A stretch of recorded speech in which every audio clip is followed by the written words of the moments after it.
നമസ്കാരം. ഗൾഫ് മേഖലയിലെ യുദ്ധാന്തരീക്ഷം കൂടുതൽ സങ്കീർണമാവുകയാണ് ദിവസം തോറും. കുവൈറ്റിലെ അമേരിക്കൻ സൈനിക താവളങ്ങൾ ലക്ഷ്യമാക്കി ഇറാൻ മിസൈൽ ഡ്രോൺ ആക്രമണം നടത്തിയതായാണ് റിപ്പോർട്ട്. ഇതിനു മറുപടി എന്നോണം ഇറാനിലെ ദ്വീപുകളിലും അമേരിക്കൻ ആക്രമണം നടന്നതോടെ മേഖലയിൽ ആശങ്ക പുകയുകയാണ്. തുടർച്ചയായ സ്ഫോടന ശബ്ദങ്ങൾ കേട്ടതോടെ കുവൈറ്റിലെ ജനങ്ങൾ പരിഭ്രാന്തരായി. വ്യോമാതിർത്തിയിലേക്ക് അതിക്രമിച്ചു കയറിയ ശത്രുക്കളുടെ മിസൈലുകളെ സൈന്യം നിലവിൽ നേരിട്ടുകൊണ്ടിരിക്കുകയാണ്. കുവൈറ്റ് സായുധ സേന ഔദ്യോഗികമായാണ് ഇക്കാര്യം സ്ഥിരീകരിച്ചത്. രാജ്യത്തിന്റെ വിവിധ ഭാഗങ്ങളിൽ കേൾക്കുന്ന സ്ഫോടന ശബ്ദങ്ങൾ ശത്രുക്കളുടെ മിസൈലുകൾ, ഡ്രോണുകൾ, വ്യോമപ്രതിരോധ സംവിധാനങ്ങൾ വിജയകരമായി വെടിവെച്ചിട്ടു എന്നതിന്റെ ഭാഗമാണെന്നും സൈന്യം വ്യക്തമാക്കി. അടിയന്തര സാഹചര്യത്തിൽ പൊതുജനങ്ങൾ പരിഭ്രാന്തരാകരുതെന്നും ബന്ധപ്പെട്ട അധികൃതർ നൽകുന്ന സുരക്ഷാ നിർദ്ദേശങ്ങൾ കർശനമായി പാലിക്കണമെന്നും സൈനിക വക്താവ് വ്യക്തമാക്കി. കഴിഞ്ഞ ദിവസങ്ങളിൽ കുവൈറ്റിന്റെ അതിർത്തി പോസ്റ്ററുകൾക്ക് നേരെയും സമുദ്രത്തിലെ എണ്ണ ഖനന പ്ലാറ്റ്ഫോമിന് നേരെയും ശക്തമായ ഡ്രോൺ ആക്രമണങ്ങൾ റിപ്പോർട്ട് ചെയ്തിരുന്നു.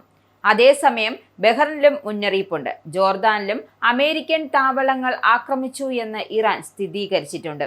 ഇറാൻ ആക്രമിച്ച UAEയുടെ കപ്പൽ മുബാസിയിൽ നിന്നും 21 പേരെ ഒമാൻ രക്ഷിച്ചു.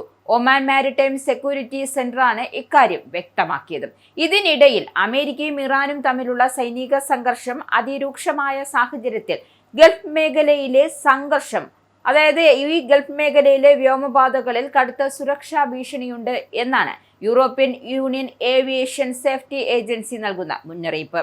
ഇതിന്റെ ഭാഗമായി കുവൈറ്റ്, UAE, ഖത്തർ, ബഹ്റിൻ എന്നീ രാജ്യങ്ങളുടെ വ്യോമാതിർത്തിയും ഒമാൻ ഉൾക്കടലിന് മുകളിലുള്ള വ്യോമപാതയും പൂർണ്ണമായും ഒഴിവാക്കാൻ വിമാന കമ്പനികൾക്ക് ഏജൻസി അടിയന്തര നിർദ്ദേശം നൽകിയിട്ടുണ്ട്.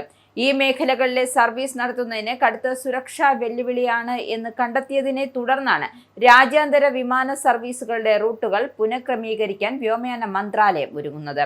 ഗൾഫ് മേഖലയിൽ വെടിനിർത്തൽ ധാരണകൾക്കു ശേഷം യുദ്ധം തുടരുന്നത് ആഗോള സമ്പദ് വ്യവസ്ഥയെയും സുരക്ഷയും സാരമായി ബാധിക്കുന്നുണ്ട്. കുവൈറ്റിലെ അമേരിക്കൻ താവളങ്ങളും ഇറാനിലെ ദ്വീപുകളും യുദ്ധക്കളമായതോടെ മേഖലയിൽ സംഘർഷം അതിരൂക്ഷമാവുകയാണ്. യുദ്ധം എന്ന് അവസാനിക്കും എന്നതിനെക്കുറിച്ചോ ആൾനാശത്തെക്കുറിച്ചോ വ്യക്തമായ വിവരങ്ങൾ ഇനിയും ലഭ്യമായിട്ടില്ല.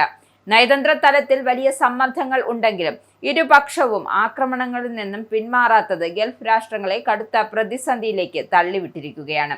യുദ്ധത്തിന്റെ ഭീകരതയിലേക്ക് ഗൾഫ് മേഖല വീണ്ടും ചുവടുവെക്കുമ്പോൾ വരും മണിക്കൂറുകൾ നിർണായകമാണ്.